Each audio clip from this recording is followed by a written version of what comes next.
امی پروں کا سائز بڑھا سکتی ہے مگر امی اڑنا نہیں سکھا سکتی, ابا اڑنا سکھا سکتے ہیں, یاد رکھیے گا. یہ دونوں اس طرح کاموں میں چلتے ہیں. اوکے, اب یہ آئی ایم ناٹ سیئنگ کہ جو سنگل مدرز ہیں وہ ان کو پھر دونوں کام کرنے پڑیں گے. Okay, I am not demeaning any women here, I am just saying باپ پر کے سائز نہیں بڑھا سکتا, وہ ماں ہی بڑھا سکتی ہے. تو دونوں کامبو میں لگتے ہیں.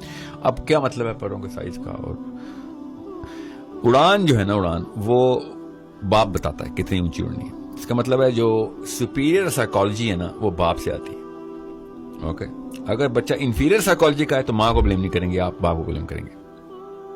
بس یہ گولڈن رول بتا رہا ہوں میں آپ کو. اس لیے میں نے آپ سے کہا تھا بونے کا بچہ بونا ہی ہوگا. بڑے کا بچہ بھی, اونچے قد کا بندہ بھی بونا ہو سکتا ہے کیا اس کا بیچا, کیونکہ اس نے بلڈ نہیں کیا, خود تو کر گیا اپنے اوپر کام, بچوں پہ نہیں کام کیا. مگر بونے کا بچہ دراز کر نہیں ہو سکتا کیونکہ اس کو پتہ ہی نہیں ہے, اسی سے تو بلڈ اپ ہونا تھا.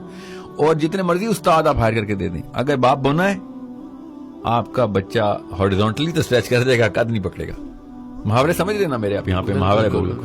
سو تھاٹ کی جو کیٹیگری ہے نا وہ باپ سیٹ کر کے دیتا ہے, تھاٹ کی جو ریچنس ہے وہ ماں سیٹ کر کے دیتی ہے. اب اگر دونوں کامبو میں نہیں ہے تو سوری, پھر میں جانتا ہوں کافی گھروں میں لڑکیاں پڑھی لکھی نہیں ہوتی, کافی گھروں میں لڑکے پڑھے لکھے نہیں ہوتے, ایکسپوجر نہیں ہوتا بالکل. سو جس کے پاس یہ بات سمجھ آ رہی ہے اس کو دونوں کام کرنے پڑیں گے. بندے کو پھر ماں والا کام بھی کرنا پڑے گا, چاہے بیوی آپ کی حیات ہے اور اپنی نیت سے وہ نرس سے زیادہ سمجھیں, اس کو ٹریٹ کریں ایز اے پیشنٹ. باپ اس کو ٹریٹ کریں as a patient. I am not saying گھر توڑ دیں, کچھ بھی نہ کریں. Use her as a nurse and give both of those things to your kids, کیونکہ اب ٹائم نہیں بچے کے پاس 12 سال کے اندر یوز کرنا, اب دونوں تو نہیں اکٹھے ہو سکتے. تو ماں کی بھی تربیت میں نے اس لیے کہا تھا, سب سے پہلے میری ویڈیو سب سے پہلی یہ تھی میں نے لائف میں کی تھی کہ جو بندہ اپنی بیوی کو اپنی بیٹی سے زیادہ ڈیولپ نہیں کر رہا تو وہ ایسے ہی سنسیئر نہیں اپنے بچوں سے. You need to develop your wife faster and better and deeper than your daughters, because she is going to raise them and they're never going to relate to you.